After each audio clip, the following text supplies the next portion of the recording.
monstro também? Eu tô sem... Não, não. Não, é sempre assim, isso aqui não fala. Ai, agora parou de falar bobagem, agora tem que ficar sério. Então, a questão então, que a gente vai sair dos textos do Kant e entrar nesse texto do Hegel, que é um texto introdução à história da filosofia, que está nos Pensadores, tá? E essa introdução à história da filosofia, depois eu falo das edições dos Pensadores, tá? Porque todo mundo sempre pergunta.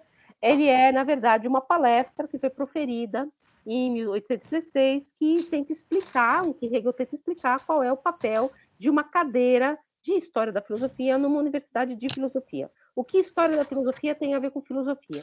Que é exatamente o que esse curso está tentando discutir aqui com a gente. A gente está exatamente tentando discutir o que é filosófico na história da filosofia. Né? O que a gente pode pensar como filosófico dentro desse patamar de que a filosofia ela tem uma historicidade. Então, é um pouco a questão que também que o Hegel vai colocar nesse texto, mas eu vou começar antes fazendo uma passagem do texto do Kant para o texto do Hegel. Tá? Então, a gente vai fazer uma passagem desses textos políticos de Kant que a gente leu para esse texto do Hegel que a gente vai ler. E o que eu vou fazer hoje, nesse texto do Hegel, é dar para vocês uma espécie de chave de leitura. Quem já começou a ler? Alguém já começou a ler? Eu. E aí, você gostou? Você achou um texto legal, assim, feliz?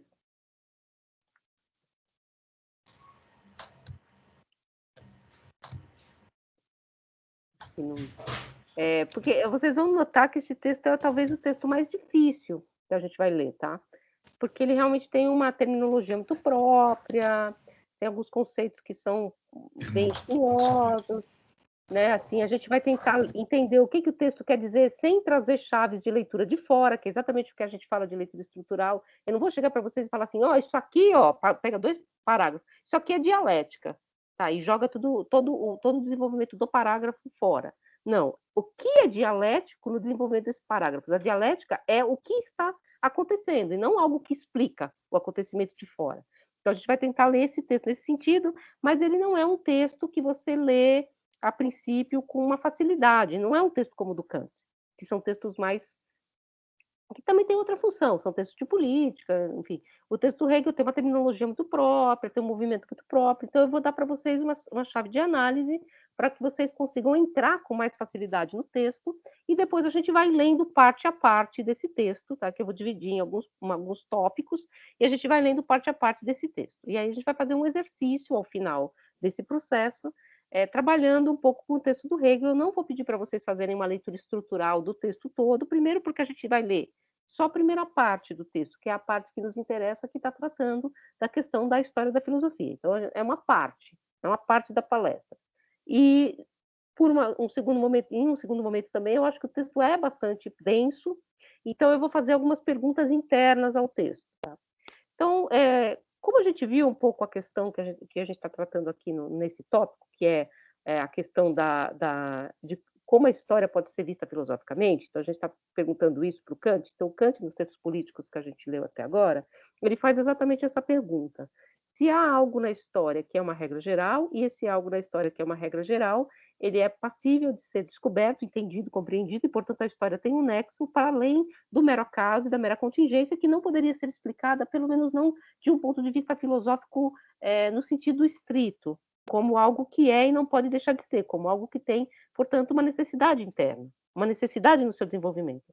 Porque não é que a ciência da história não é científico ou é diletantismo, mas é que a história trabalha com outras questões. A história ela vai dar conta da contingência, como contingência, enquanto que a filosofia ela geralmente trabalha com esses elementos do que faz com que a história tenha algum tipo de nexo, algum tipo de lógica. Claro que não é como nós entendemos a história hoje em dia, né? Os filósofos da história atuais não pensam mais assim, não vão procurar uma regra geral, mas um pouco essa questão também de como a gente pode compreender a história e a historicidade da própria filosofia como algo que é filosófico, e não meramente um acaso. E é exatamente essa a questão do Hegel, e esse tópico hegeliano ele continua sendo muito atual nos filósofos da história contemporâneos. Entre eles, não é tão contemporâneo assim, mas é contemporâneo, o próprio Adorno. que é, em alguma medida, hegeliano, tá? Nesse sentido. A gente viu como Kant trabalha com isso, ele trabalha de um modo que eu acho que é muito interessante, que é fazendo essa divisão entre duas jurisdições da racionalidade. Você tem uma racionalidade que opera segundo o tempo contingente, o tempo histórico pequeno, a pequena história, a história do dia a dia, a história do homem comum. Essa dimensão dessa jurisdição que ele chama de privada, Kant, é a dimensão antropológica, e nessa dimensão, realmente, aquilo que o próprio Kant fala, você está imerso nos afetos, no acaso, na particularidade infinitamente particular, da qual eu não posso tirar nenhuma regra geral. Só que ele faz um outro movimento, o Kant, né? Ele faz um movimento de pensar também que existe um outro patamar dessa racionalidade, que ele chama de racionalidade pública, e a gente discutiu a aula passada, foi muito interessante a questão que vocês trouxeram, dessa questão de que a racionalidade pública ela é a racionalidade do erudito, ou do público letrado, do letrado, do erudito, do sábio.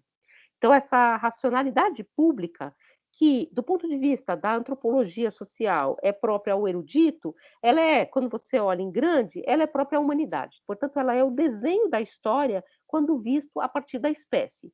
E a partir da espécie, portanto, então você tem a história privada aqui, mas a partir da espécie, portanto, essas pequenas histórias privadas, elas acabam criando um nexo natural entre elas, e elas têm, entre elas, uma espécie de lógica interna. Esse desenho, eu estou puxando para vocês, é um pouco o desenho, está guardadas todas as questões aí, das críticas que Hegel faz ao próprio Kant, é um pouco o desenho da fenomenologia do espírito. O que é a fenomenologia do espírito? A fenomenologia do espírito é a leitura em grande angular, desses pequenos desenvolvimentos localizados e históricos da consciência em relação aos seus objetos, que foram se dando temporalmente e que, quando vistos de perto, são, na verdade, um emaranhado opaco, a própria consciência que está vivendo esse emaranhado de conceitos misturados com a história, atritados à história, só que, quando vistos de fora em grande, formam uma grande espiral que tem um sentido. Ela tem, portanto, uma lógica, um nexo. Então, é como se você tivesse dois patamares também na fenomenologia. O patamar da opacidade da consciência no seu tempo histórico e o patamar do narrador, que narra essa relação entre os vários momentos como, primeiro, sedimentado, e é o que a gente vai ler aqui. Primeiro, como passos inorgânicos dessa consciência. Então, como coisas dadas e coisas que são pétreas, como se elas sempre tivessem sido assim, mas elas foram procedimentos históricos. Então, olhando de fora, ela narra, então, aquilo que foi e não poderia deixar de ser. Tá? Então, narra como se aquilo tivesse uma certa lógica interna. Entre os vários leitores de Hegel, tá? Hegel é um universo. Hegel é um continente. Você tem hegelianos de direita e de esquerda, você tem hegelianos lógicos e analíticos e anti-analíticos, você tem hegelianos que são mais literatos, você tem dimensões do hegelianismo e do anti-hegelianismo que são infinitas. Tá? Mas uma das dimensões de uma leitura da dialética hegeliana, que vai parar lá na fenomenologia da percepção e no existencialismo francês, vai trabalhar muito essa questão. Existe uma consciência opaca no seu tempo histórico. Essa consciência opaca é aquilo que, se vocês quiserem depois ler no Sartre, é aquilo que diz, portanto, que a existência precede a essência, porque eu não sei por que eu estou fazendo aquilo. Eu sou lançado no mundo e vou produzir essas relações sociais, culturais, tal, a partir do nada. O bem e o mal estão postos para mim o tempo todo. Só que quem narra de fora percebe nessas relações que, para a consciência mergulhada nelas, são opacas, como fazendo pelo menos um sentido, mesmo que esse sentido já em Sartre não seja um sentido teleológico, mas como tendo uma outra dimensão. É mais ou menos aquilo que é um exemplo clássico dos existencialistas, enfim, da fenomenologia moderna, é aquela ideia de que, eu vou pegar um exemplo mais clássico, assim, para ficar bonito, né, que está lá no Tolstói, por exemplo. Quem leu Tolstói, Guerra e Paz, viu aquela parte maravilhosa, o Tolstói é maravilhoso. Aliás, eu tenho aquele livro do Tolstói que custa uma fortuna, da Costak Naif, e que todas as lives do mundo que vocês veem de jornalista tem ele atrás, assim, pode ver, as pessoas compraram só para deixar na estante. Mas eu tenho, mas eu não li essa edição, não. Eu li uma outra, que eu acho que até tenho aqui ainda, ou eu dei para alguém. Eu li uma outra mais antiga, mas eu vou ler essa daí. Mas enfim, tem uma parte nesse texto, no Guerra e Paz, em que o príncipe sobe no morro para assistir a batalha, e ele vê a batalha, e o narrador em terceira pessoa diz: do meio da batalha, ninguém sabe quem está ganhando, quem está perdendo. O que você sabe é que você tem que correr, que está vindo fogo de um lado, fogo do outro, e que aí você tem aquela dimensão que foi projetada, né? Porque você tem a estratégia, mas essa estratégia ela tem que ser dimensionada ali no real. E aí o narrador diz: depois os cronistas vão dizer que essa batalha foi ganha ou perdida, ou que Napoleão começou a perder a guerra nessa batalha. Só que ali, no meio do fogo, ninguém sabe. E nem mesmo o príncipe, que é o príncipe Pedro, né, o Piotr, né, como vocês, depende do texto que vocês vão ler, que está vendo do morro, nem ele que está vendo de fora consegue dimensionar o que está acontecendo, né? E mais ou menos, se vocês quiserem pegar um exemplo mais cotidiano, é uma partida de futebol. Na hora que você está assistindo, né, na hora do 7-1, você não sabe o que está acontecendo, você fica puto, tal, assim. Mas aí, quando você vê de fora, com uma narrativa externa, você vai conseguir perceber nexos. É óbvio que isso ia acontecer, porque olha o que eles estavam fazendo aqui. Ou seja, existe uma opacidade do momento privado e existe um desenho que é feito a posteriori, um narrador em terceira pessoa. Isso já está, de alguma forma, nesses textos do Kant que a gente leu. Não sei se vocês perceberam. Esse dimensionamento desses dois momentos. Só que a questão, para Kant, é que ele não vai ao fundo de entender como a consciência se desdobra historicamente. Então, ele pensa que a história está ali, ele percebe esse elemento histórico, ele percebe essa noção processual da consciência ou da racionalidade, mas quando ele vai tratar a racionalidade nos seus textos epistemológicos, a racionalidade é imediata, ela não tem mediação histórica, ela está dada. Essa é a grande crítica que vai se fazer às categorias kantianas do conhecimento, por exemplo. Ele não diz como elas vieram a ser, como elas se produziram, como elas se desenvolveram. Elas estão lá e ele estuda essa imediaticidade. As coisas estão lá, elas são assim, o homem conhece assim, essa é a razão humana e vamos aí, vamos para frente, né? E vamos embora. É um pouco essa questão. Então, mas esse dimensionamento que ele já tinha percebido nos textos políticos, ele não põe como uma questão filosófica central, que vai ser a questão filosófica central para o Hegel. E voltando um pouco ao texto que a gente leu, resposta à pergunta, que é esclarecimento, vocês se lembram que no finalzinho ele fala do plano da história.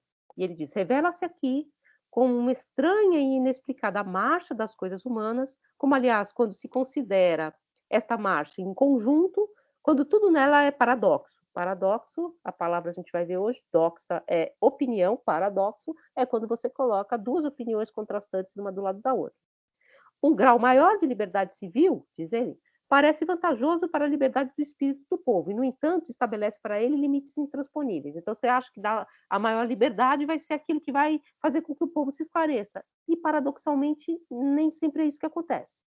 Por outro lado, um grau menor da liberdade civil, dá esse espaço em seja de expandir-se, tanto quanto se possa. Ou seja, do ponto de vista da pequena história, eu vou perceber que há sociedades absolutamente livres que não se esclarecem, ao contrário, e sociedades em que a coerção é maior, mas que há esse plano livre do público em que ela se esclarece. Isso não é compreensível do ponto de vista da história aqui e agora.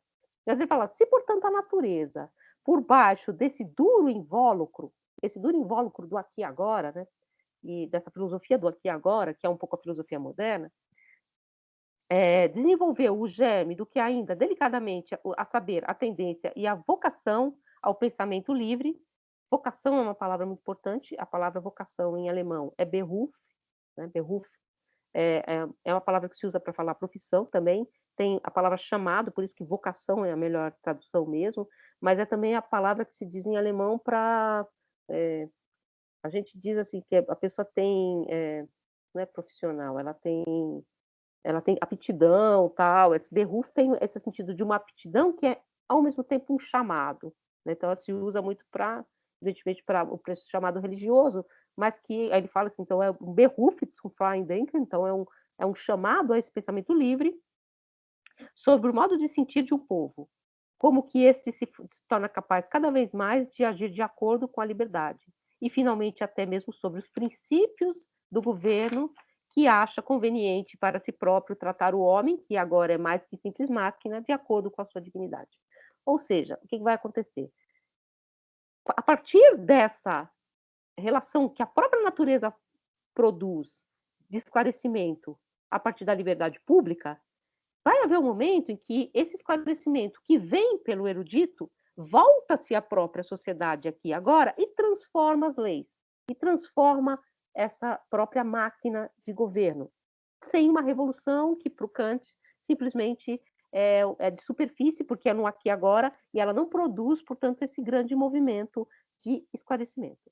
Essa história, ou a natureza, como diz Kant, que é a natureza humana, por trás do invólucro duro do aqui e agora, dos momentos históricos, move o pensamento livre que, na opacidade do seu momento histórico e dos seus afetos, do seu corpo, tal, só percebe como paradoxo.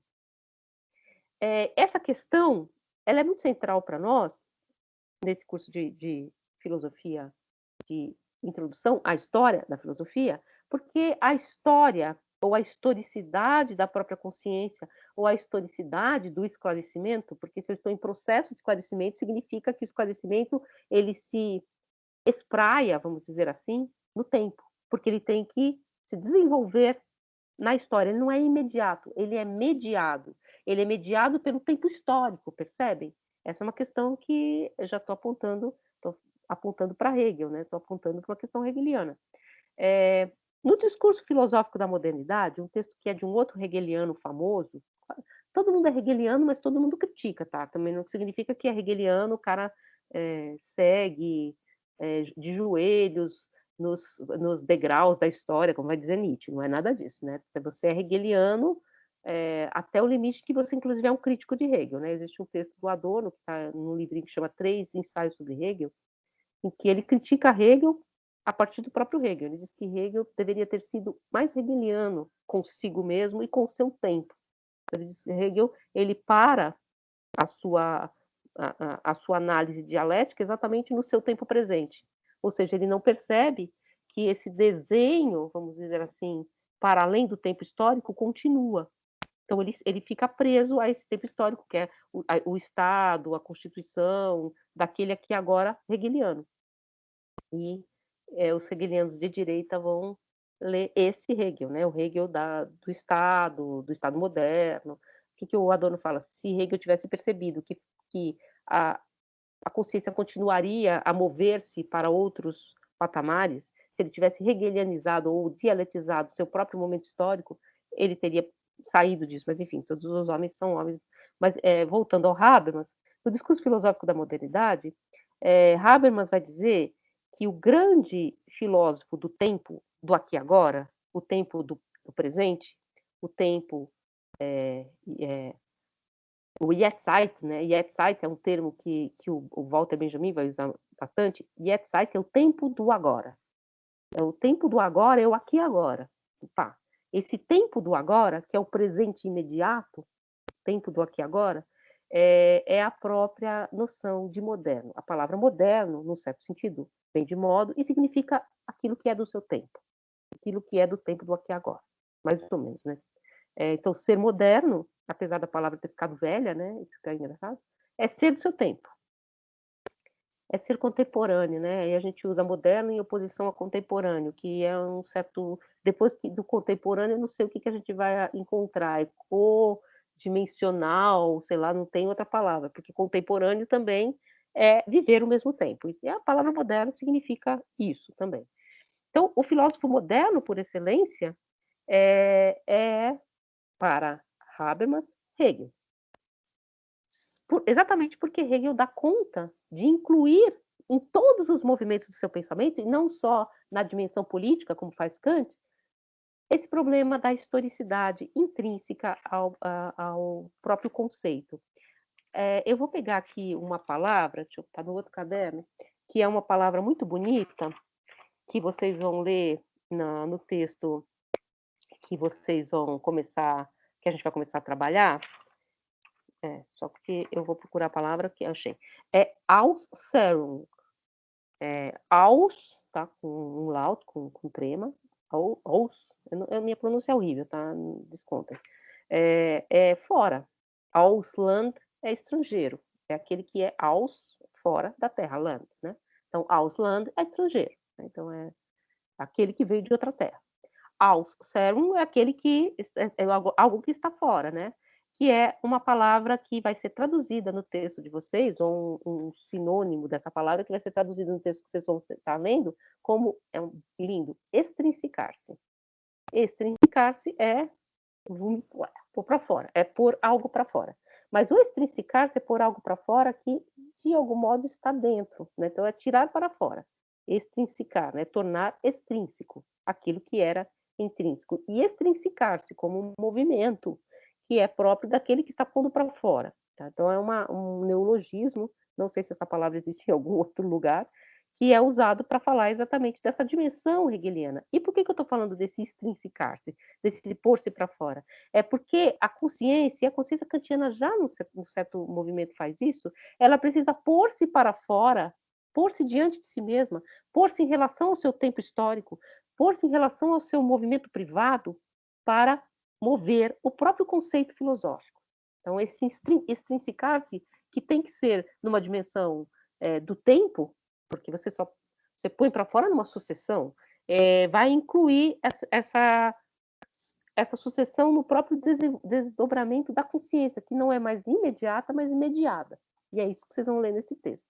Mas voltando para o Habermas, o primeiro filósofo, então, a pensar a modernidade, a nomeá-la, na verdade, esse texto do Habermas é muito interessante, ele está aqui, ó. Ai, peraí, que vai cair a lhama. Tirei a lhama. O Discurso Filosófico da Modernidade, tá? Que é um livro, enfim, bem interessante para se conhecer o modo como Habermas lê a modernidade, ou os filósofos da modernidade, tá? Então, enfim, isso aqui.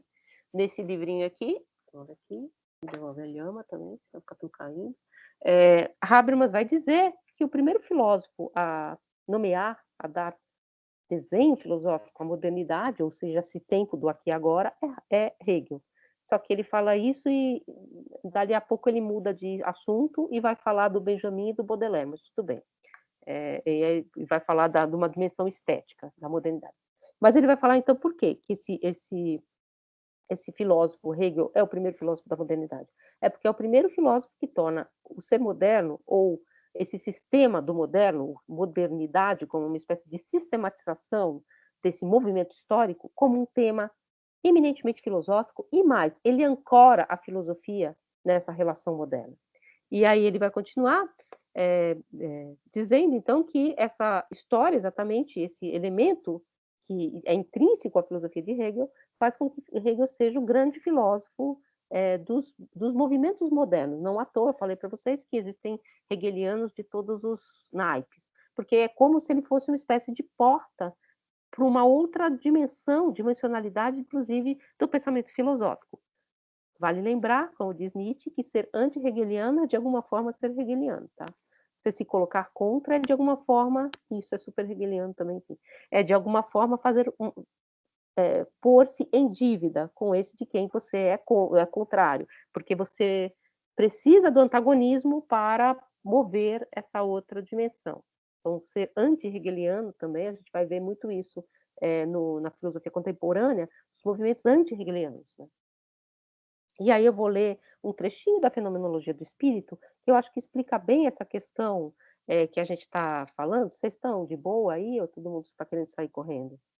Deixa eu ver quantas pessoas tem na sala. Um pouquinho, hein, gente? Vocês estão indo tudo embora, hein? Eu vou ler aqui. Tem 23, ó. Essa turma era para ter 60. Estou com medo porque essa turma aqui, essas turmas de primeiro ano, elas dão o tom do que vai ser a continuidade do nosso curso, né? Porque a evasão é alta. Vocês já estão desistindo? Não desistam, tá, gente? Não desistam. Deixa eu ver se alguém está perguntando alguma coisa. Então, em certo sentido, a crítica contemporânea precisa beber da fonte de Hegel, hegeliana. Então, sim e não. Não, vai voltar. Hegel é uma figura. Existe toda uma hoje em dia, claro, a gente já está um pouco distante dessa crítica, desse problema hegeliano. Mas, por exemplo, se você pegar toda a teoria crítica, Adorno, Benjamin, Habermas, que é um autor que veio da teoria crítica, aí o Honneth, hoje em dia, todos esses autores que estão de alguma forma ligados nesse movimento, é claro que eles, né, ninguém está perguntando pelo absoluto, não é nada disso, né? É, não é essa a questão, né? Não, ninguém é hegeliano nos problemas de Hegel.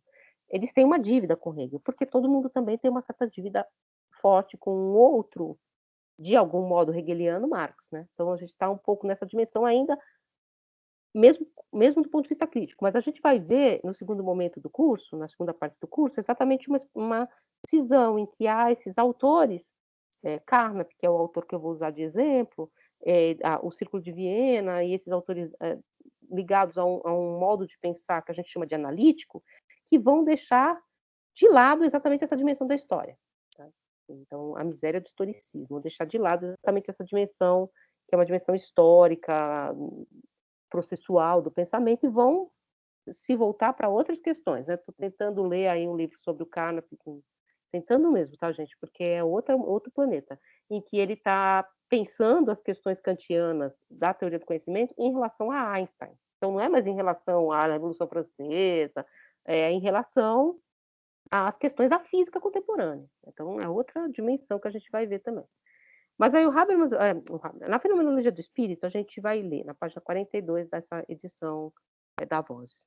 O singular deve também percorrer os degraus de formação do espírito universal. Então, o singular é o homem privado, o singular, a singularidade do indivíduo, deve também percorrer os degraus de formação da cultura do espírito universal, conforme seu conteúdo. Porém, como figuras já depositadas pelo espírito, como plataformas de um caminho já preparado e aplainado. Então, a gente percorre a história, cada indivíduo percorre a história do mundo como um caminho já aplainado, mas nós percorremos essa história, no certo sentido, como um caminho já dado, como um caminho, portanto, que já não se põe em questão. E aí ele continua. Desse modo, vemos conhecimentos que em antigas épocas ocupavam o espírito maduro dos homens serem rebaixados a exercícios ou a jogos de meninos. Então, a gente pode pegar a República e rir, achar, olha o que eles pensavam naquela época, como se fosse apenas um jogo infantil. Só que o que o Hegel está dizendo? Sim, porque para nós, esse caminho já foi tornado inorgânico, ou seja, tornado algo que está dado, algo que está, num certo sentido, morto, numa outra palavra. E aí ele vai dizer assim, assim pode reconhecer-se no progresso pedagógico de uma criança, por exemplo, copiado como em silhueta a história do espírito do mundo. Você pegar e pensar a história da filosofia como uma espécie de formação da consciência do homem, tal como você pode pegar a criança como a formação da consciência do adulto.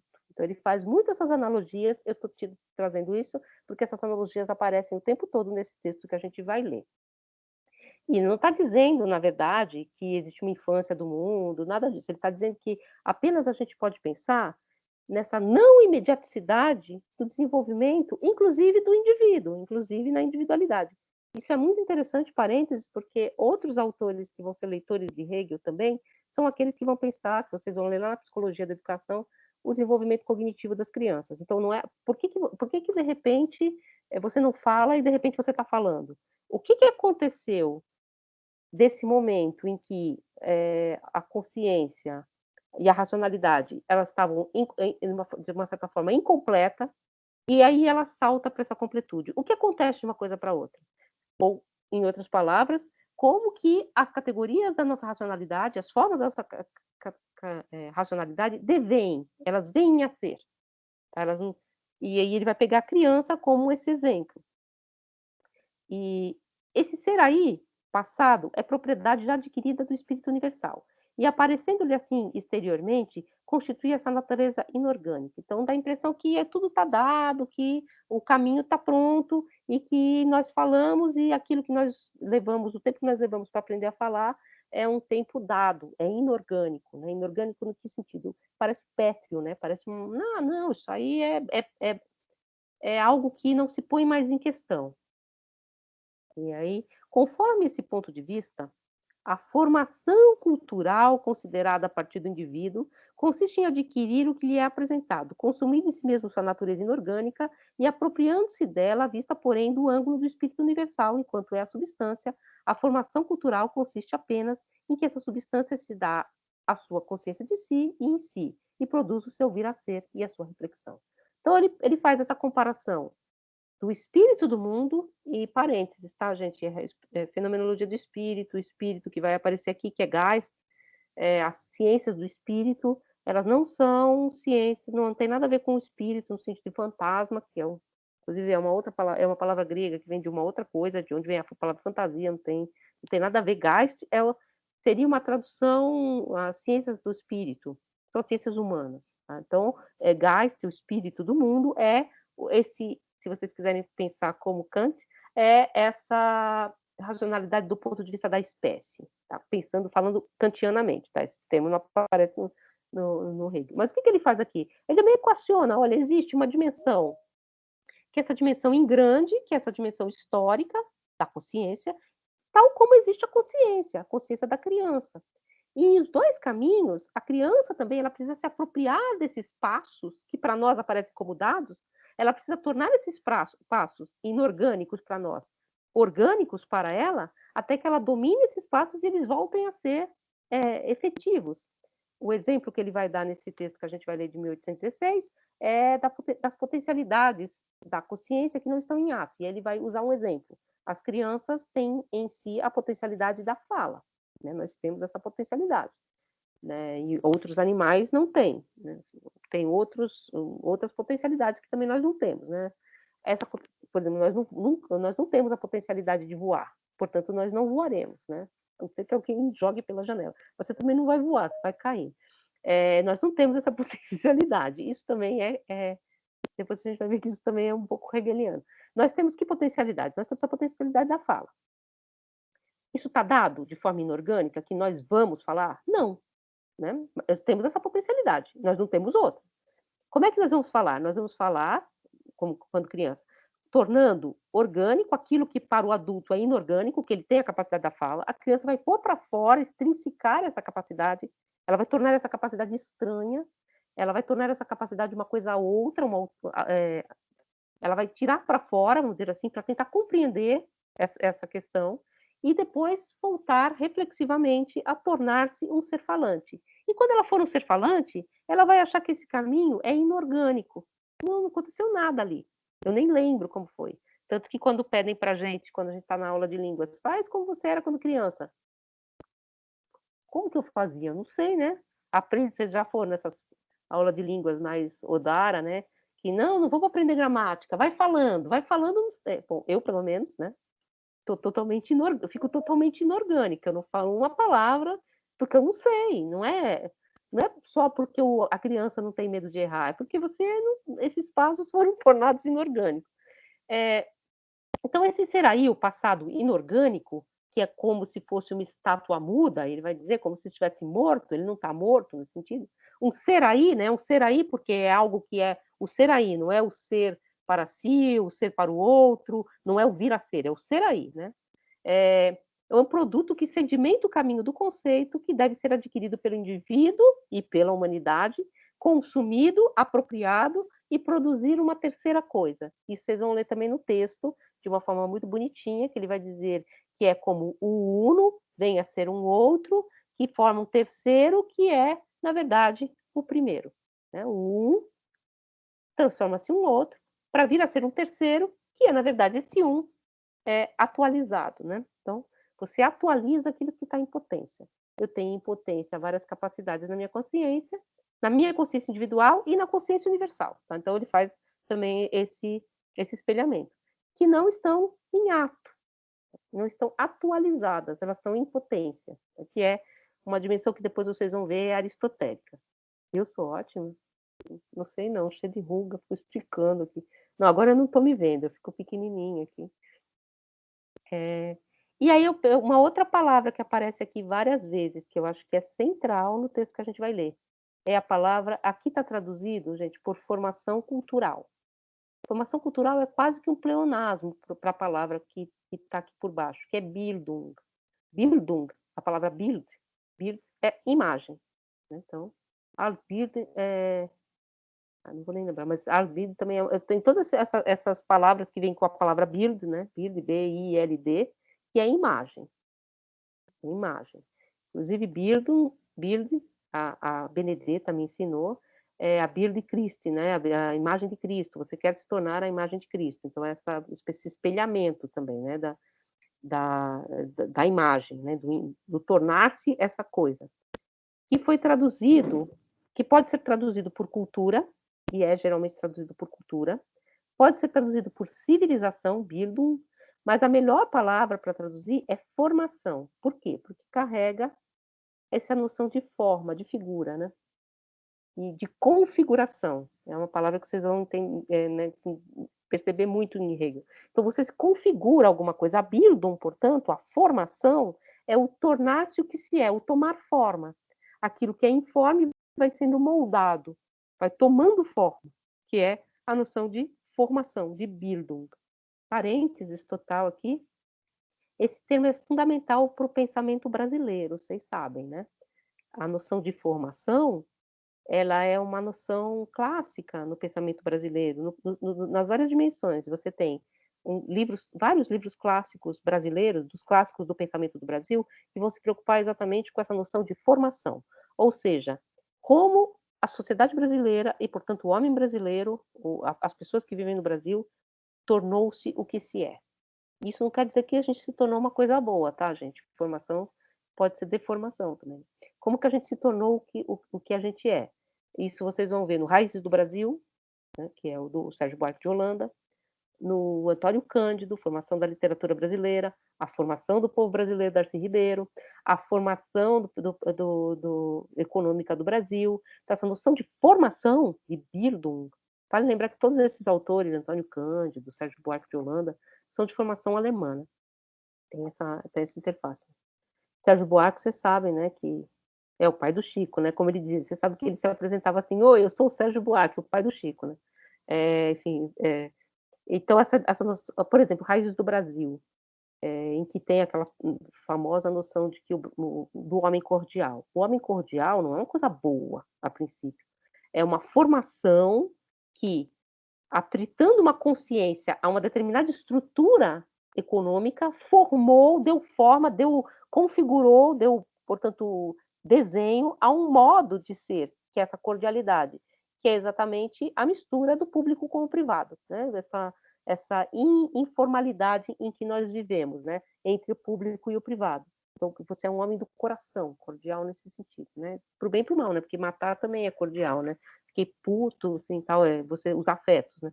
Mas isso que o Sérgio Buarque tenta pensar, com todas as críticas que a gente pode fazer a isso, tal, como uma espécie de atrito entre consciência e mundo.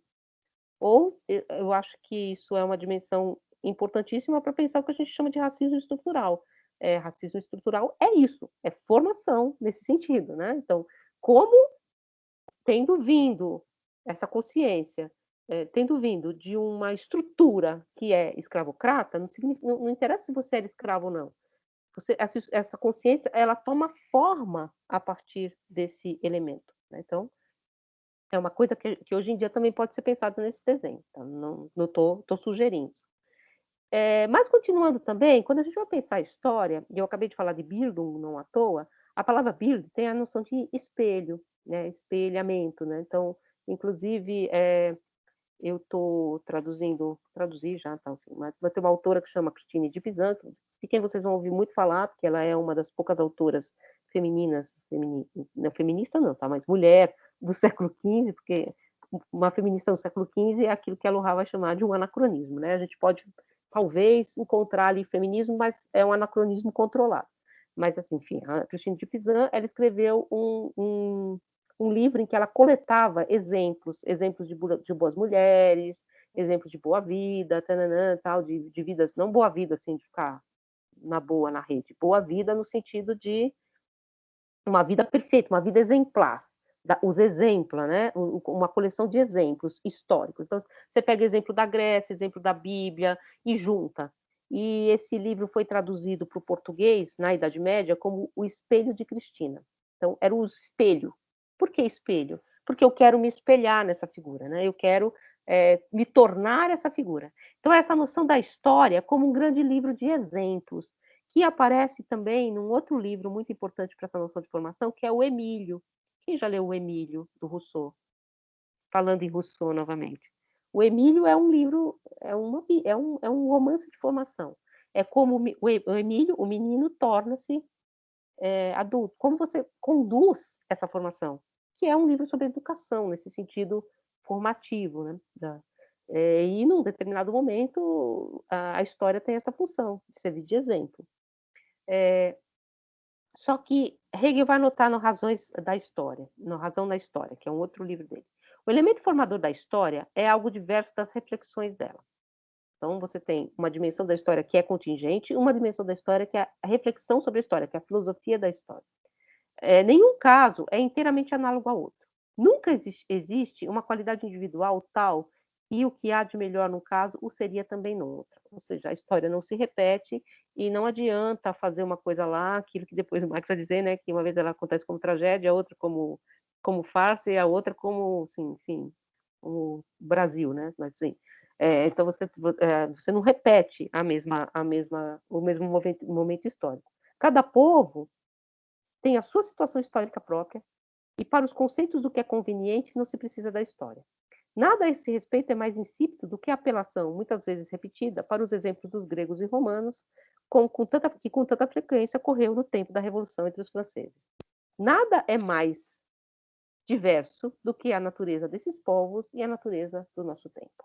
Então, o que o Hegel faz aqui? Então, parece até um contrassenso, mas você vai estudar história para quê? Você está dizendo que, inclusive, esse mote da Revolução Francesa, de que nós somos a Roma ressurreta, né, que era a ideia de uma ressurreição da Roma antiga, inclusive toda a Revolução Francesa vai ser baseada nisso, né, os pintores da Revolução Francesa.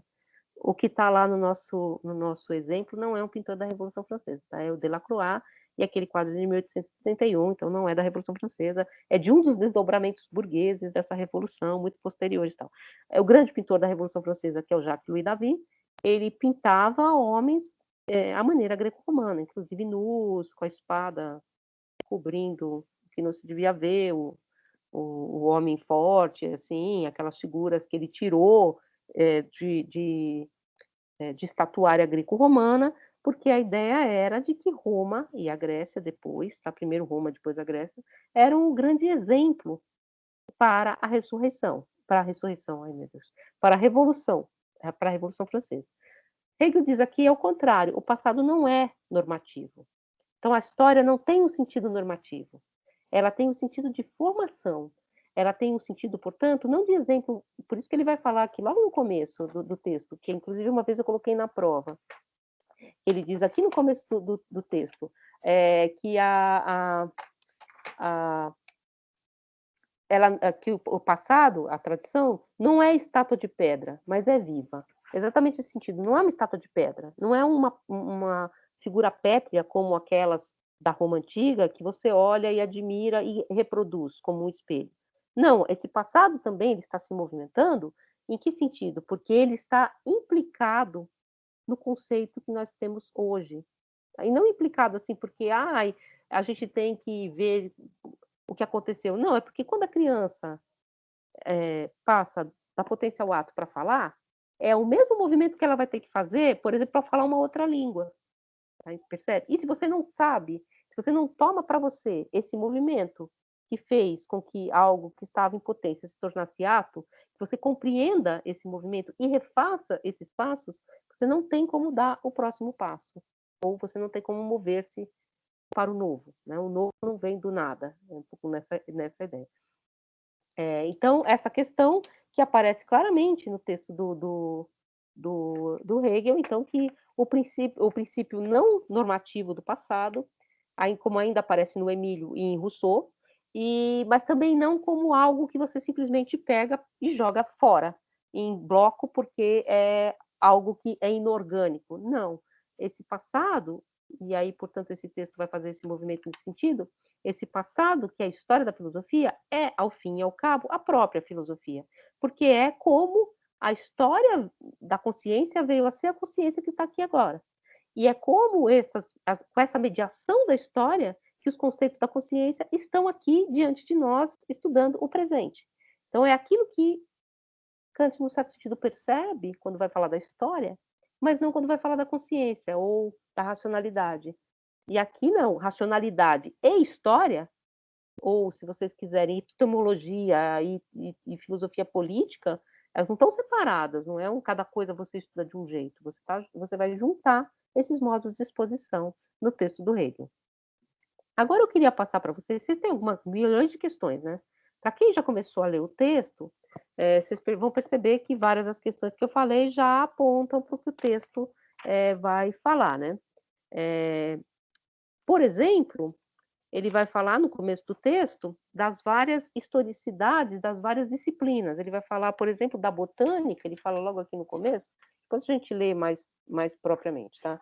Só estou pegando aqui. Ele vai falar, por exemplo, da botânica, e ele vai dizer assim, a botânica, a ciência da botânica, ela pode simplesmente, aqui na página 328, na primeira parte, ele diz assim, é certo que algumas noções, graças ao progresso da mineralogia, da botânica, etc., se retificaram. A maior parte, porém, manteve-se e enriqueceu-se sem mudar com as novas conquistas. Para a ciência como a matemática, a história, no que respeita ao conteúdo, não visa senão registrar acréscimos, e a geometria elementar, tal como foi criada por Euclides e a partir dele, pode considerar-se como a ciência desprovida de história. Então, tanto a biologia, a botânica, como a matemática são ciências desprovidas de história. Por quê? Porque elas são um mero acúmulo. Cada fato se soma ao outro fato e vai crescendo. E não é isso que é história. A história é quando o próprio aqui agora teve a ver com a modificação do conceito. Então ele vai falar um pouco dessa historicidade que é intrínseca à filosofia e não extrínseca, como no caso da matemática. Se um homem vivesse 1000 anos, isso também está um pouco no Kant, ele ia desdobrando um conceito do outro da matemática, ele saberia tudo que é possível saber sobre a matemática. Assim, por mero acréscimo, da mesma coisa, sem que uma coisa precise negar a outra, sem que uma coisa entre em contradição com a outra. Na filosofia, não. Na filosofia, é preciso que uma geração entre em atrito com a outra, que um texto negue o outro texto. Então, é por isso que a historicidade ela não é extrínseca ao movimento da filosofia. Ela é intrínseco. A própria filosofia é a sua história, que é uma coisa que a gente vai ler no texto do Hegel, né? Nesse texto aí, que é exatamente o que ele vai provar. O que é filosofia e por que a história da filosofia e filosofia podem ser praticamente pensadas como a mesma coisa. Inclusive, ele vai falar, né, o Hegel vai explicar, né, a noção de experiência, que eu acho que é uma noção central da modernidade. A noção de experiência hegeliana é essa. O que é experiência? Experiência é quando a consciência, ao extrinsicar os seus conceitos, volta-se aos seus objetos, aos objetos que estão dados para ela, conceitua esses objetos e, no terceiro momento, toma posse desses objetos enquanto objetos conceituados. Isso, diz Hegel, é o que a gente chama de experiência. Sem isso, eu não tenho experiência, porque tem o objeto aqui e a consciência aqui. E a consciência ela tem que dobrar-se, voltar-se ao objeto, e o objeto, num certo sentido, também transforma a consciência. Percebe? Porque a consciência precisa criar os conceitos para dar conta desse objeto e depois o objeto vem conceituado. Isso na consciência individual e na consciência histórica. Percebe? Como que, portanto, o atrito com os objetos, ou seja, com a historicidade, com aquilo que se dá, ele é intrínseco ao próprio movimento, à maleabilidade da consciência para formar esses conceitos. Ao contrário da consciência kantiana que está pronta. E aí os conceitos vão lá e determinam as coisas, né? Então eu vou pegar o desenho geral do texto, tá? Vou dar esse desenho geral desse texto para vocês, para a gente depois começar a ler junto o texto. Como eu disse para vocês, eu vou deixar muitas aulas para esse texto e a gente vai ler muito calmamente, tá?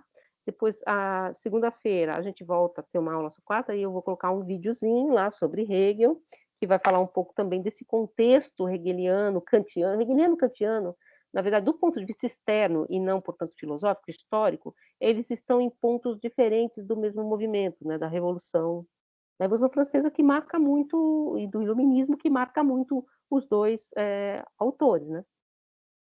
Inclusive, acho que é o Zizek que fala, né, que do ponto de vista da história, nós estamos mais próximos de Hegel do que de Marx, porque nós estamos próximos a um momento em que as forças utópicas, as forças revolucionárias, as forças da emancipação, que a gente achava que estavam aí, elas entraram em colapso.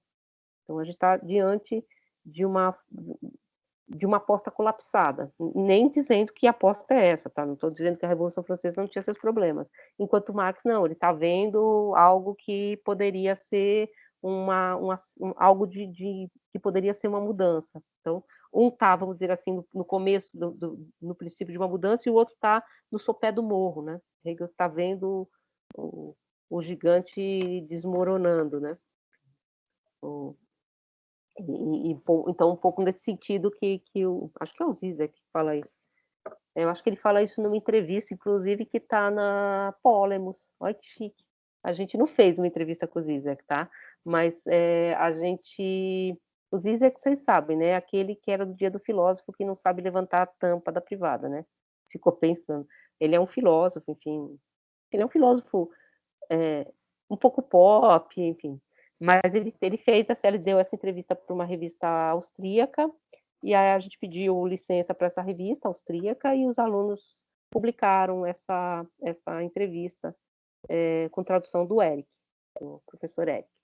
Tá lá, se vocês quiserem olhar, é bem legal. Eu acho que é nessa entrevista que ele fala isso. Ele fala muitas coisas polêmicas também, então, mas assim, filosoficamente polêmicas, mas eu acho que vale a pena, assim. Bom, então entrando no texto do Hegel, tá? O desenho lógico do texto, então, que eu vou fazer é deixar esse desenho lógico para que vocês consigam se localizar na leitura.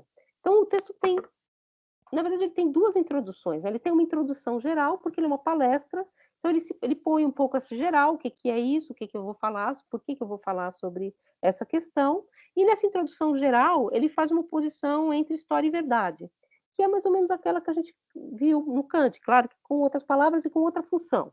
Mas se a história tem alguma regra ou se ela é apenas um conjunto de contingente e, portanto, se ela não seria exatamente o contrário de uma ciência que se diz a ciência da verdade, a ciência das essências, né? A ciência primeira, né? A ciência que diz o ser enquanto ser, se vocês quiserem pegar Aristóteles. Né?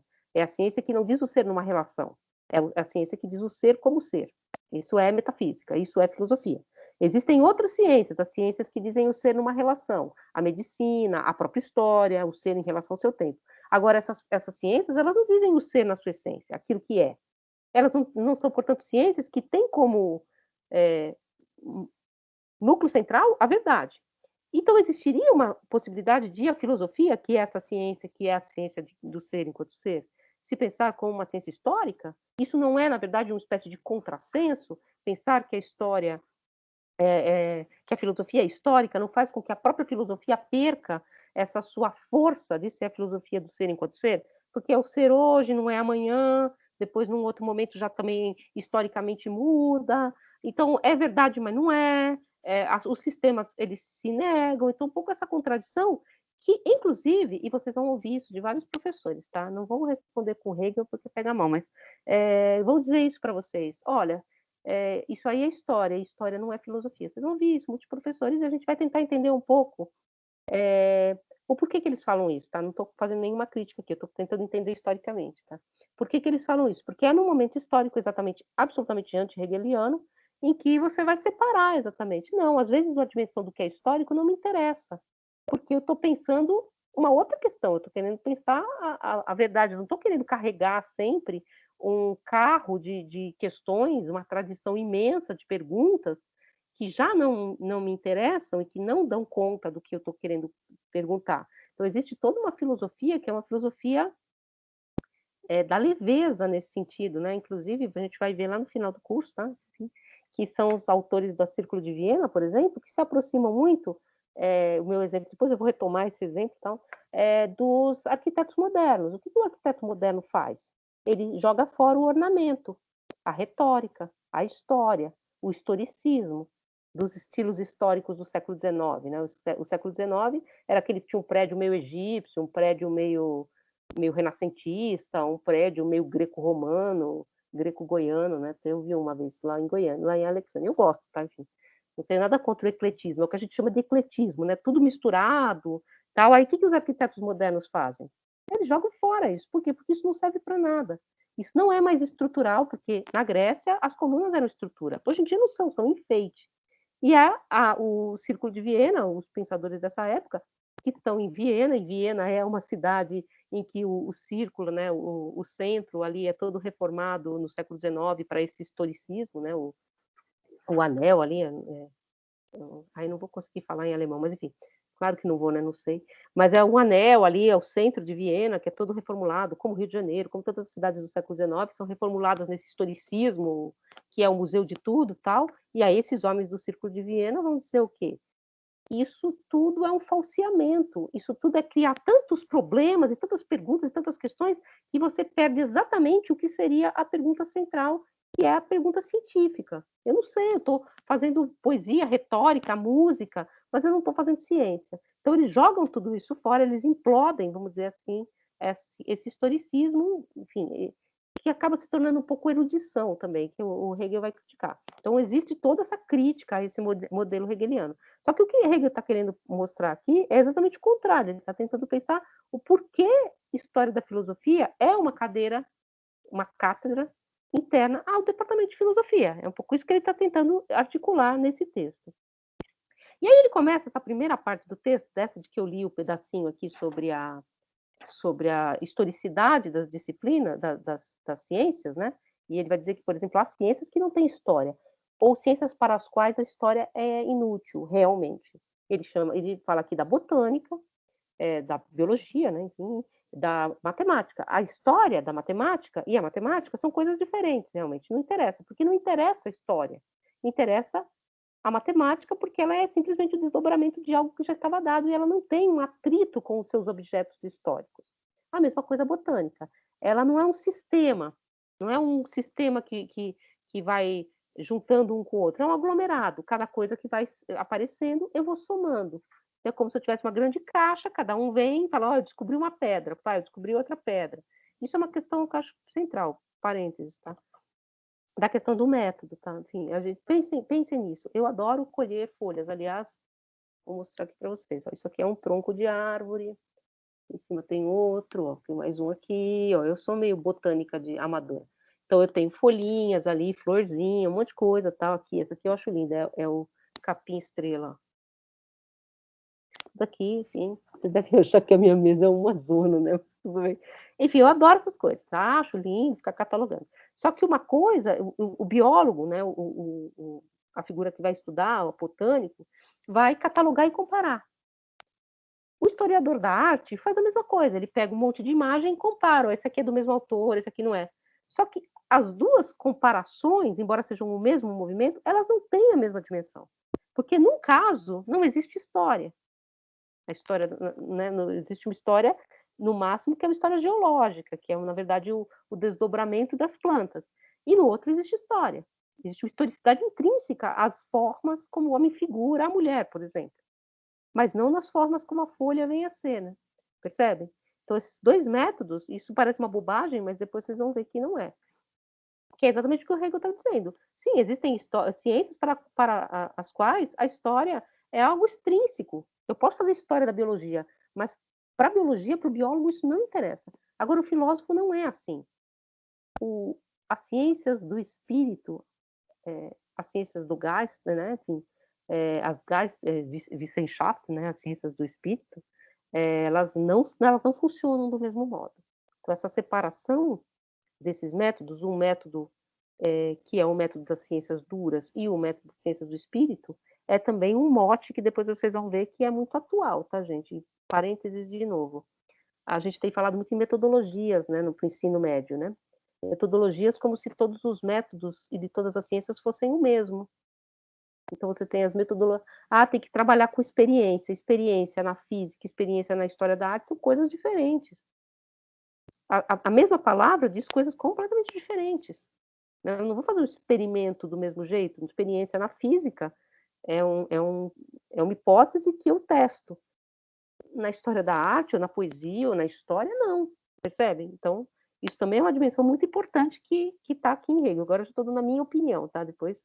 Mas, enfim, voltando aqui, A primeira parte, então, que ele fala disso, da historicidade das disciplinas, ele vai falar das definições do que é a história da filosofia. Ele vai dar várias definições.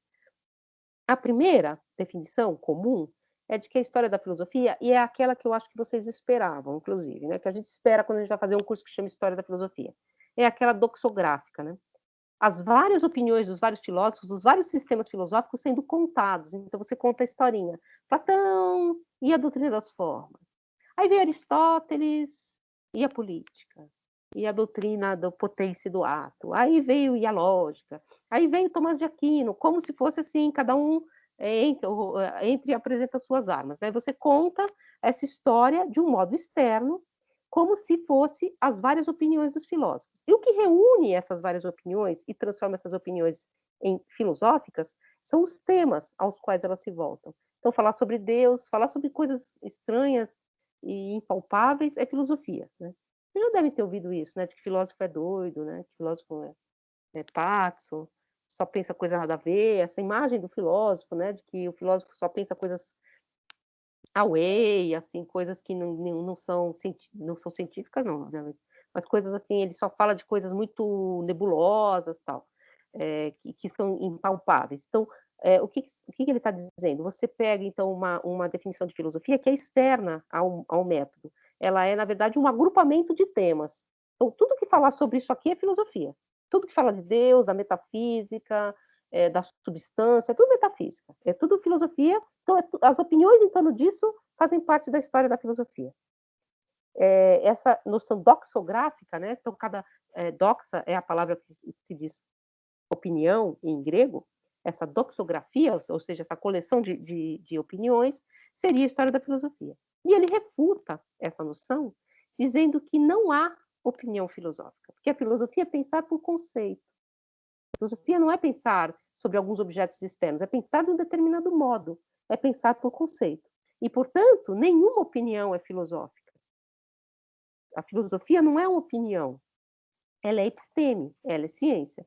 Portanto, não existem opiniões filosóficas. E não existe filosofia a um modo da opinião. Portanto, essa noção de doxografia, ele diz que isso não é história da filosofia, isso é uma coleção de, de coisas interessantes, que aí ele vai para o segundo tópico, que ele vai dizer da definição de história da filosofia, que é a noção de que a história da filosofia é uma mera erudição, porque é uma coleção de coisas que só tem sentido, ele fala super, que só tem a função de quer ver que ele fala assim, ele fala que as coisas elas só têm a função de serem conhecidas e nada mais. Não vou achar.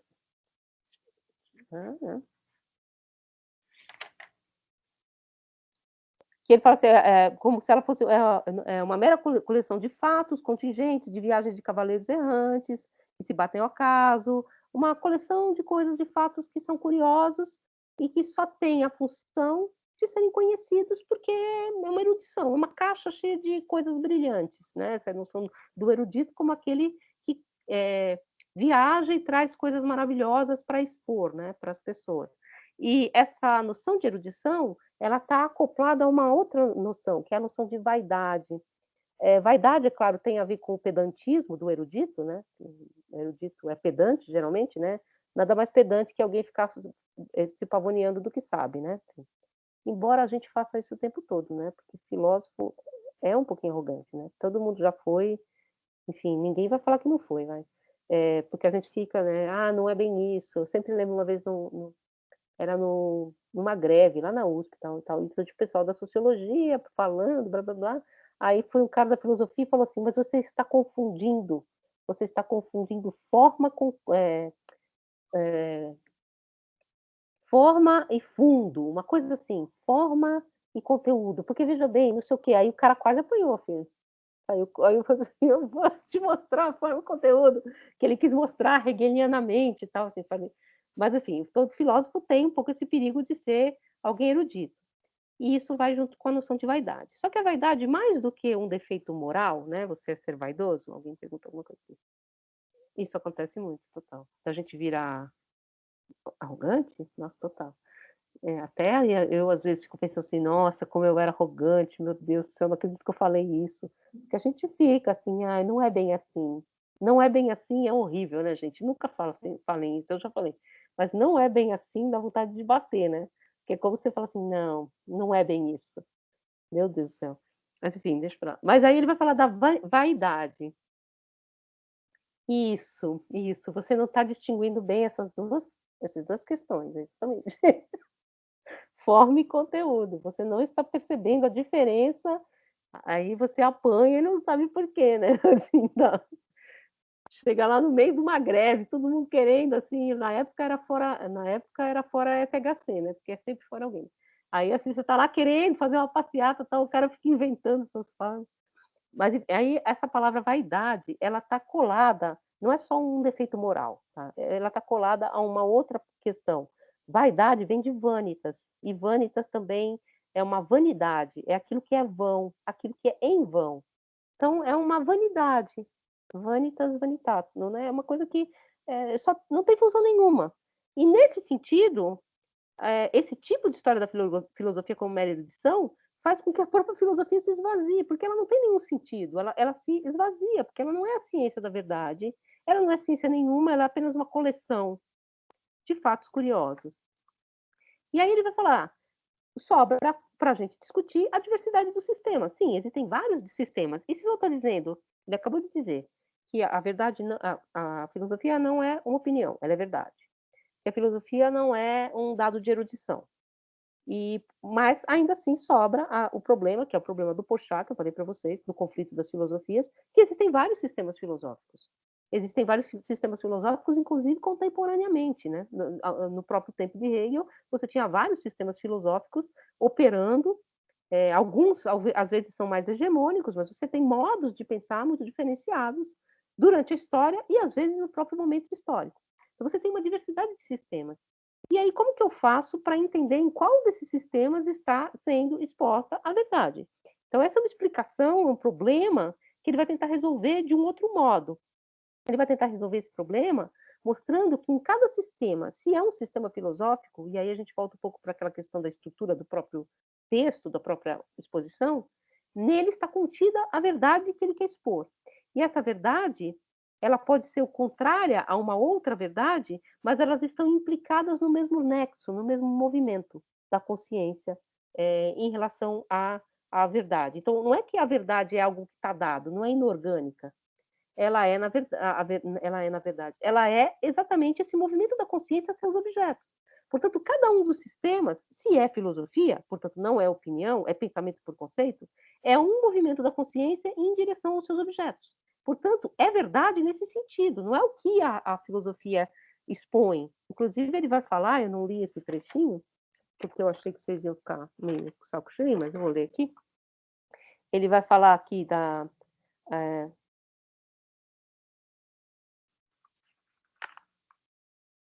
Ele vai falar aqui da questão da efetividade e da tendência. Ele vai dizer assim, ó, no parágrafo 3 da fenomenologia. Com efeito, a coisa mesma, né, a coisa, os objetos mesmos, antes do conhecimento, não se esgotam em seu fim, mas em sua atualização. Nem o resultado é o todo efetivo, mas sim o resultado junto com o seu vir a ser. O fim para si é universal sem vida, como a tendência é um mero impulso ainda carente de sua efetividade. O resultado nu é o cadáver que deixou atrás de si a tendência. Igualmente, a diversidade é antes o limite da coisa, está ali onde a coisa deixa de ser, ou é o que a mesma não é. Ou seja, enfim, trocando em miúdos. Se eu fico só com o resultado, isso aqui é a verdade. Então não me interessa como o cara chegou a isso. Eu falo, né? Como a criança, no exemplo aqui. Eu sei falar, não me interessa como eu cheguei nisso aqui. Eu tenho a verdade. Ele diz que essa verdade, esse resultado efetivado, sem a tendência que o efetivou, do mesmo modo que a tendência sem a efetividade, né? A criança tendendo a falar, mas sem essa completude, é vã, também você ficar com esse resultado na mão e guardar no bolso, o que você vai ter no bolso é uma pedra, está morto, porque não carrega nem a sua tendência de devir e nem o seu vir a ser. Está morto. Então, esse resultado não é a verdade, aquilo que está dado inorganicamente. É exatamente a tendência, ou seja, os movimentos dos sistemas em torno desse vir a ser, e aquilo para o qual eles podem apontar, que podem ser diversos, tá? Enfim. E aí, na segunda parte do texto, então essa primeira parte, que ele vai definir as questões da história da filosofia, ele vai explicar esse processo. Essa segunda parte, então, ele vai explicar que o conceito que há um desenvolvimento, e ele vai dizer o que é o desenvolvimento, o que se desenvolve, o que é o conceito, e como esse conceito devém ideia, o que é uma ideia. Né? Então, ele vai explicar esse movimento a partir de vários desses exemplos que eu já dei para vocês, exemplos da planta, da criança, da história. Por exemplo, o exemplo central do texto é a liberdade. A liberdade, ela é uma parte constitutiva da consciência humana. Todo homem, porque homem, é livre. Livre em que sentido? Ele é livre porque ele é capaz, como aquilo de Kant, né? Ele é capaz de, por si mesmo, produzir os seus movimentos racionais. Então, todo homem é livre para dar normas para si mesmo. Mas por que, sendo todo homem livre, nem todos os homens são livres? Por que todas as crianças falam? Todo mundo fala, todas as crianças falam, mas nem todas as crianças vêm a falar. As crianças que não têm contato com homens, falantes, elas não falam, né? Aquela coisa das crianças lobo, que nunca vêm a falar, enfim. A mesma coisa ele vai dizer, há povos que, apesar de terem a liberdade como uma abstração, em potência, nunca transformaram essa liberdade em ato. Então, é esse movimento do transformar aquilo que está na consciência em ato, que também tem muito a ver, tá? Embora, é claro, estou fazendo aqui umas coisas meio selvagens, com aquilo que o Kant diz, aquilo que eu sei racionalmente, só se torna efetivo enquanto uma legislação, por exemplo, depois que eu passo por uma guerra. Eu sei que a paz é melhor que a guerra. Eu sei racionalmente, porque racionalmente, e todo homem que aplica a razão é capaz de perceber isso. Mas eu sei de maneira abstrata.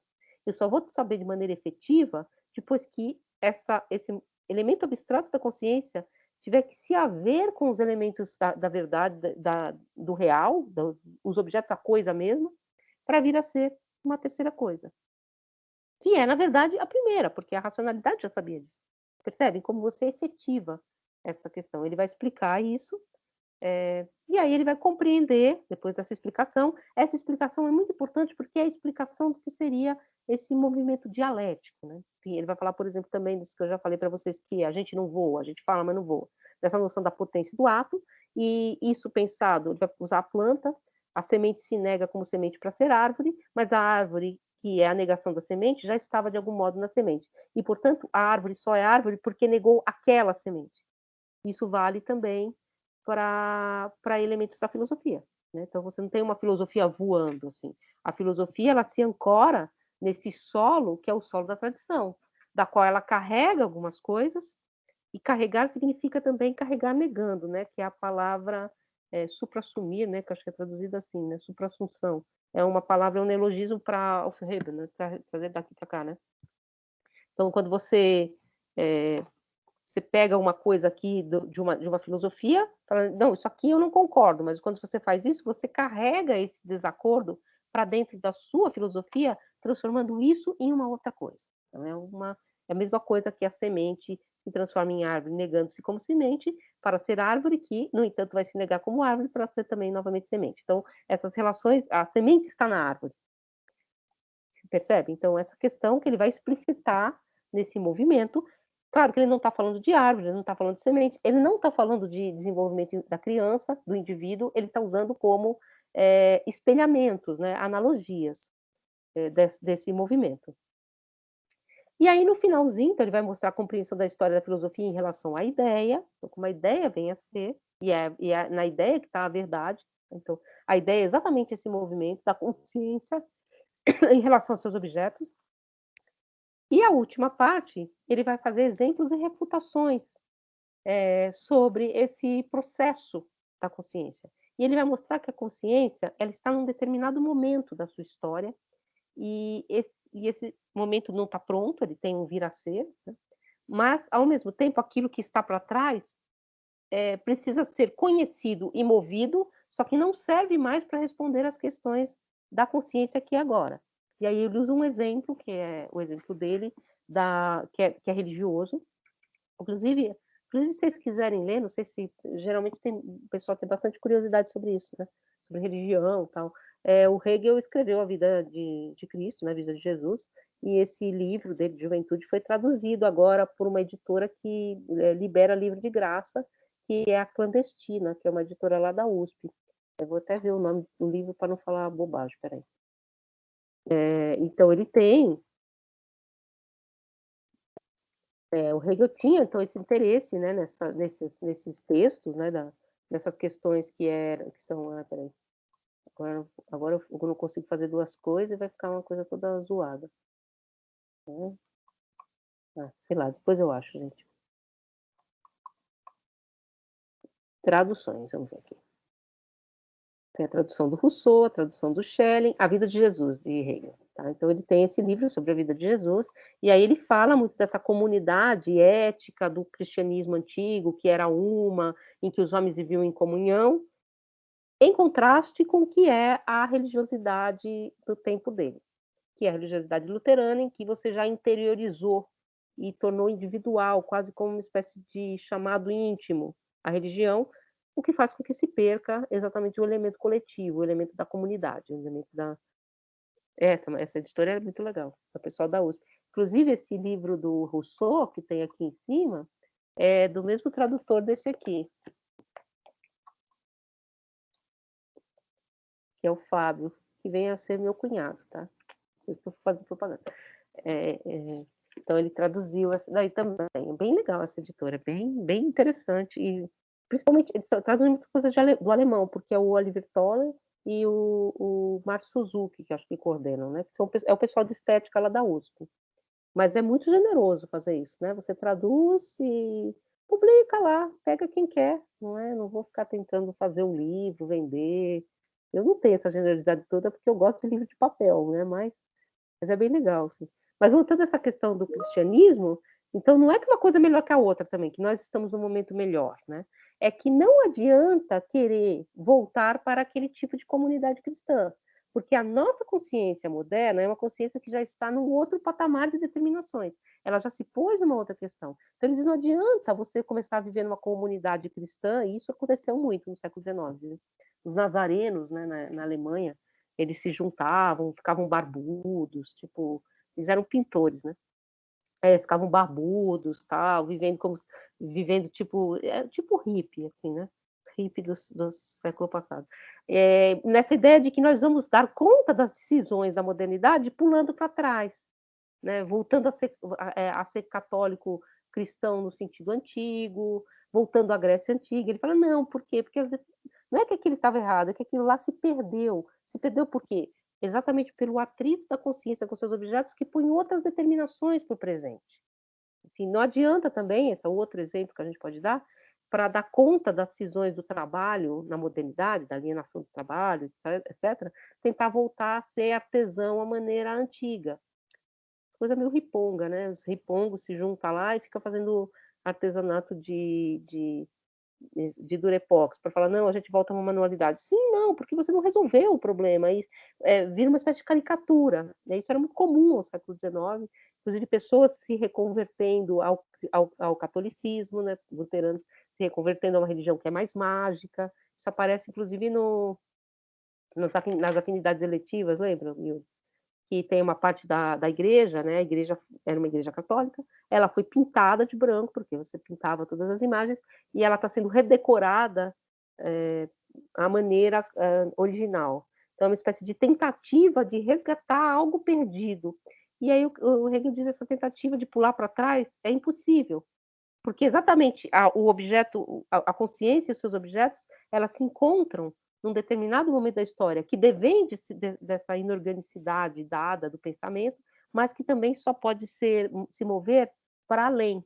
Então, é um pouco essa condenação do moderno também, né? Não tem nada a ver, tá? Nem era um hegeliano, mas enfim, o Mário Pedrosa, que é um pensador brasileiro, ele tinha uma frase muito bonita. Ele dizia que o Brasil é o país condenado ao moderno, ou seja, é condenado a estar sempre lançado num terreno que é o terreno do vir a ser. Né? Você não tem nada normativo, não tem nada dado, não tem tradição. Então é uma espécie de condenação, né? Ou se vocês preferirem aquela frase do Stefan Zweig, né? O Brasil é o país do futuro, nunca vai ser, né? Nunca vai virar assim. Mas enfim, é um pouco essa condenação, entre aspas, né, é uma espécie de desespero, mas que é algo que a consciência tem que tomar na sua como seu trabalho, né, não adianta querer voltar para trás, voltar para questões nostálgicas, então contra essa noção de nostalgia, que é esse finalzinho, inclusive que ele vai falar que Platão, por exemplo, não tem nenhuma questão ética, porque a ética não existia como determinação tal como nós pomos na época de Platão. Quer dizer, a gente pode não concordar, mas ele vai pôr várias dessas questões mostrando que, apesar da história da filosofia ela ser algo que está ancorado no próprio movimento do pensamento, não é um voltar atrás, tá? Não é nostalgia. Não adianta procurar eu vou procurar um sistema político que dá mais certo para hoje. E aí a gente volta o fim com o começo, aquilo que eu falei para vocês. A história não é um conjunto de exemplos. Ao contrário, aqueles momentos eles estão intrinsecamente implicados no desenvolvimento do que nós somos hoje, na formação, né? Então, se você quiser pensar na formação do Brasil e tal, estão intimamente implicados, mas não servem para solucionar os problemas, servem para entender o movimento que nos levou a essa forma e que pode nos levar a uma outra forma. É um pouco essa questão. E vocês têm algumas questões? Então, esse aqui é um desenho geral do texto, tá? Aí a gente vai entrar no texto e ler parte por parte, rente ao texto, tá? A questão da leitura estrutural. Eu podia chegar para vocês e falar assim, como que ele resolve o problema da verdade da história? Ele resolve do ponto de vista dialético. Tá. Eu troco um não sei por outro, né? Porque a dialética ela é algo, ela é um movimento do texto. E uma exposição dialética, ela movimenta o seu texto, ela movimenta o texto nesse sentido. Eu vejo muito texto assim da academia recente, né, em que a pessoa fala assim, então esse texto vai ser dialético. Ele fica explicitando, dialética é tal coisa, mas o texto mesmo não é. Sabe? Então eu acho que é um pouco pensar que esse é um procedimento. Você não precisa nem enunciá-lo, se você não quiser. Você enunciar, estou sendo dialética, hein? Estou sendo de novo. Não, às vezes você não enuncia. Inclusive, por exemplo, se você pegar textos de hegelianos enrustidos, né, envergonhados, eles não vão falar o tempo todo, estou sendo dialético, mas ele está sendo. Está sendo em que sentido? Você está botando duas coisas contraditórias num movimento único de um todo, né, de uma terceira coisa. Então, você está movendo seu texto nesse sentido. E você precisa ver também se esse movimento que vocês vão ver no texto, ele ajuda nas suas questões, ou se não, então, também, né? É muito comum isso, assim, até eu tinha um texto de um autor que eu gosto muito, que não tem nada a ver com filosofia, chama Jorge Colli. Ele fala que ele cansou de ler textos sobre o Warburg, que é um historiador da arte e filósofo também, Aby Warburg, falando, então, o Warburg faz coisa, faz isso, faz isso, faz isso. E ele diz exatamente o que o Warburg nunca fez, ele nunca disse eu vou fazer isso, ele faz. E é exatamente uma coisa que é uma análise de obras, é uma análise daquilo que está se movendo, não é uma teoria. A teoria somos nós que vamos ler depois. E aí você fala assim, estou fazendo como ele? Não, você está fazendo o contrário dele, né? Você está teorizando. Exatamente porque nós entendemos muito pouco, nós em geral, né? É o movimento interno do texto, né? É como o texto se move, e não assim a explicação pronta desse movimento, né? Então é um pouco isso que eu vou querer captar com vocês no texto, enfim, do autor, né? Também um autor que era um autor que era muito mais nesse sentido, né? O Walter Benjamin, né? O Walter Benjamin, como vocês preferirem. Ele era um autor que ele era muito mais um companheiro de análise, um instrumental de análise, do que um autor que era o tema de teses, né? Você tinha poucos temas de teses, você tinha muito mais assim, o pessoal que ia estudar cinema estudava a partir de elementos da teoria do Benjamin e tal. O pessoal que estudar literatura, né? Hoje em dia você tem um movimento contrário, as pessoas estudam o autor, né? Às vezes de forma normal, isso acontece anti-benjaminiana, né? De forma extremamente regrada e papapá e tradicional, tal. Então, são dois movimentos também. Não estou falando que você não pode fazer esse tipo de movimento, mas eu achava o outro movimento mais interessante. Né? Às vezes você nem enunciava, estou falando Benjamin, mas você percebia que havia ali uma espécie de movimento interno do ensaio que tinha essa estrutura, né. Se vocês quiserem voltar, só para fechar aqui, vários autores da nossa tradição, de pensamentos do Brasil fizeram isso, né, o Roberto Schwartz, com Machado de Assis, o próprio Antônio Cândido. O Antônio Cândido nunca fala: "Estou falando de Weber", ou "Agora eu estou falando de Benjamin". É muito mais um movimento do próprio texto, da própria argumentação, e claro, está em nota, não estou dizendo que você vai dizer, não estou dizendo que não é para dizer de onde você tirou, mas não é assim, então faz aquele 3 parágrafos falando sobre a dialética, mas o texto mesmo é absolutamente antidialético, né. Tudo bem, enfim, eu entendi o que é dialética, só que o seu texto não, né, o texto não se move nesse movimento. Então eu acho que é uma questão também, de aprender a ler e aprender a escrever ao mesmo tempo. Sendo assim, não estou dizendo que vocês precisam ser dialéticos, vocês podem não querer ser, vocês podem não querer ser ensaísticos, vocês podem não querer ser tradicional, querer escrever um texto absolutamente canônico, óbvio, ótimo, desde que a gente saiba o que a gente está fazendo, a gente domina, a ferramenta, sabe, isso eu acho muito importante. Claro, não estou falando que todo mundo que eu domine, que a gente domine, claro que não, né, enfim, todo mundo tenta, né, mas sabendo disso, né, sabendo que é uma estrutura. Diga, Bruno. Boa noite, professor. Não. Eu tô com uma certa dificuldade para fazer o segundo exercício propor uma leitura estrutural, né, em relação ao texto do Uhum, Kant. Tem uhum. como dar um caminho, assim, para da onde por onde por onde seguir? Não sei. Eu Então, tô com uma certa. você Pode viu que eu falar. coloquei o outro vídeo lá Uhum. sobre o texto? Então, eu leio o texto assim, ele tem 3 grandes movimentos internos, né, você tem, mas é a minha leitura, tá? A estrutura Sim. do texto, ela se move nessas 3 grandes movimentos. O primeiro movimento conceitua, num certo sentido, esclarecimento. Então ele faz aquela conceituação que é ancorada em vários exemplos, inclusive exemplos que são ligados ao casamento, porque o texto fala sobre isso, né, ligados à mulher. Uhum. Depois ele vai fazer, mas desse movimento ele parte para o segundo passo desse movimento, que não necessariamente está na pergunta inicial, que é o como a razão atua, e ele faz como isso, como é que ele faz essa virada. Fala, então quer dizer que se a gente tiver toda a liberdade e romper com todas as estruturas revolucionariamente, isso é bom? Ele diz que isso é aparentemente bom. Por quê? Porque você tem 2 níveis de trabalho com a racionalidade. Você tem uma racionalidade que vive no seu tempo histórico, e aí ele faz aquele movimento da razão pública e da razão privada. Uhum. O que ele está dizendo? Sim, é importante a liberdade para o esclarecimento, só que o esclarecimento não é algo que se dá de imediato. E aí ele vai e não se dá de imediato, por quê? Porque se dá nesses níveis, né? Tem um nível que é o nível da historicidade do aqui e agora, e tem um nível que é esse da espécie. E aí ele vai para um terceiro momento, que é aquele que ele põe a pergunta: nós somos esclarecidos? Não, nós estamos em processo de esclarecimento. E nesse processo de esclarecimento, evidentemente, ele hierarquiza, né, as 2 racionalidades.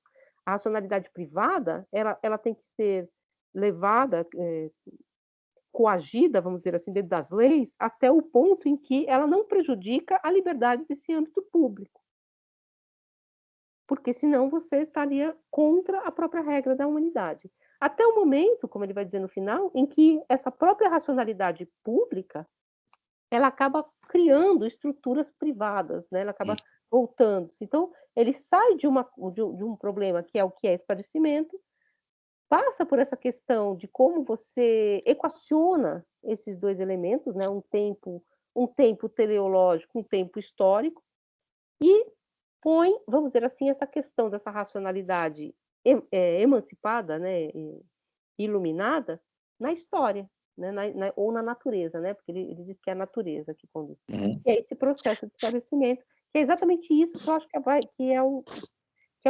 é uma questão que ele põe, mas assim, fica a natureza, como é que a natureza faz isso, né? Uhum. É. E aí termina, um pouco desse patamar que a gente pode entender, inclusive eu vou falar isso no vídeo que eu vou colocar lá para vocês, como uma questão idealista, né, então quer dizer que você tem uma ideia, e é essa ideia que muda a sociedade. não é a batalha, não é o aqui e agora, né? Não é a Uhum. economia. Sim e não, tá? Sim e não, mas é um pouco sim, e no próprio Hegel, né? Parece que você tem uma espécie de consciência que conceitua e torna-se livre, e não uma liberdade que vem antes ancorada em questões que seriam materiais, né? Um patamar Uhum. material, né? Que é É, exatamente essa questão que vocês já ouviram falar várias vezes, que é a relação entre como Marx retoma essa estrutura hegeliana, né? Só que colocando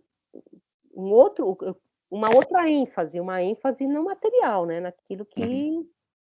Naquilo com o qual a consciência tem que se atritar, e faz com que ela possa ou não se mover para determinados modelos, né? Então não é uma consciência que vai moldando os seus objetos, esses objetos, o material, a matéria, a materialidade histórica, ela tem uma potência muito forte, mas ela já tem em Hegel, né? E ela já Sim. tem em Kant um pouquinho. Então é Mas, isso, mas vocês podem pensar outros movimentos, tá? Do uhum. texto. Mas na verdade, talvez o método estrutural, talvez essa seja a minha dúvida, é também aquele que a gente utilizou para o texto do Rousseau, né?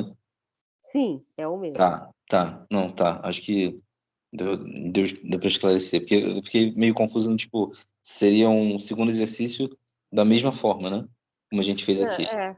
A Tá, gente, a tá gente vai bom. ler praticamente só estruturalmente, tá? A gente vai Uhum. fazer, ou se vocês quiserem uma outra palavra, porque estrutural é uma palavra muito marcadamente uspiana, né? A gente está fazendo exegese de texto. E exegese do texto, ela é, na verdade, ela é a estrutura da filosofia desde a Idade Média. Tudo bem, faz exegese. Exegético. É, é isso que a gente vai no texto e fica voltando ao Uhum. texto. No final do curso, no semestre passado não deu tempo, talvez esse dê. Eu tento fazer um outro esses exercícios também são analíticos, ou seja, do texto para dentro, né? Um texto mais uma comparação entre dois autores já produz uma síntese ou um outro problema. Posso tentar fazer esse tipo de exercício. Da outra vez não deu tempo, que é pegar dois autores que têm argumentos sobre a mesma coisa, contrários, e tentar expor esses dois argumentos analiticamente, ou seja, estruturalmente, e tirar uma terceira conclusão. Que é um outro Uhum. movimento de texto, tá? Que é mais Entendi. difícil, né? Que é bem mais difícil. Obrigado. Então, fica aberto até dia 30, tá, gente?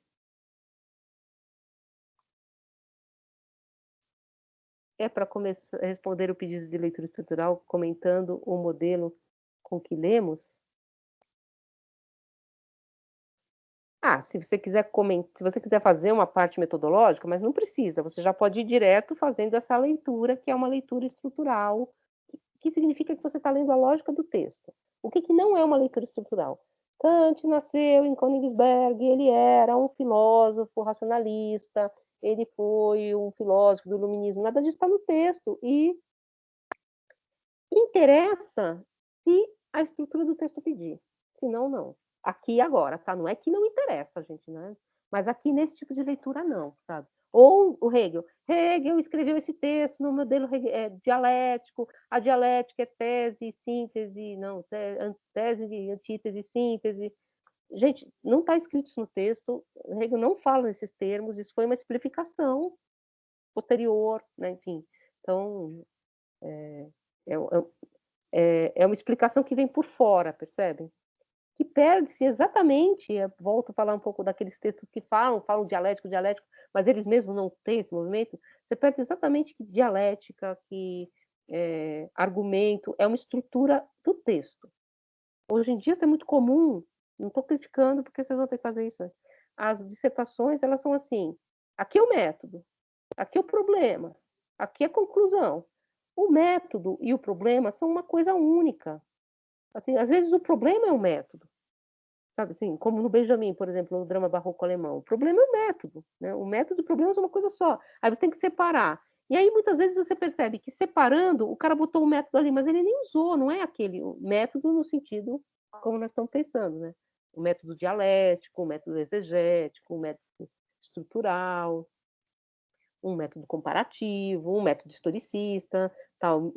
Eu acho muito melhor que isso apareça com o movimento do texto do que você separe e diga. E aí, resultados. Resultados, gente, como diz o Hegel, o resultado sem a tendência é uma pedra. Não é nada, né, gente? Mas a gente está muito nisso, assim, hoje em dia. Os textos, se perdeu muito essa ideia de que o texto é uma estrutura única, e sério, gente, os artigos parecem que a pessoa preencheu um formulário, às vezes.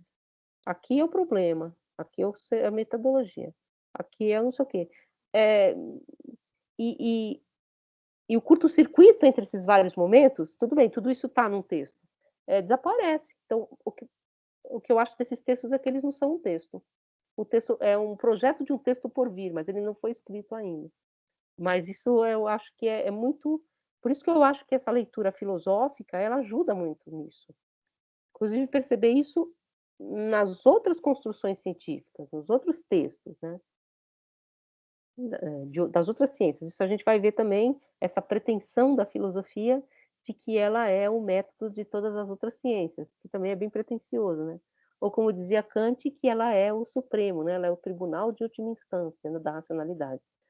Tudo isso é bem arrogante da filosofia, mas se ela tem esse papel, né? Se ela tem o papel como ainda de ser pelo menos essa leitura metodológica, ou seja, a leitura da estrutura, se ela está ou não bem posta. Gente, vou parar a gravação. Ixi, vou ter que ir lá, gente, porque daqui a pouco começa outra aula.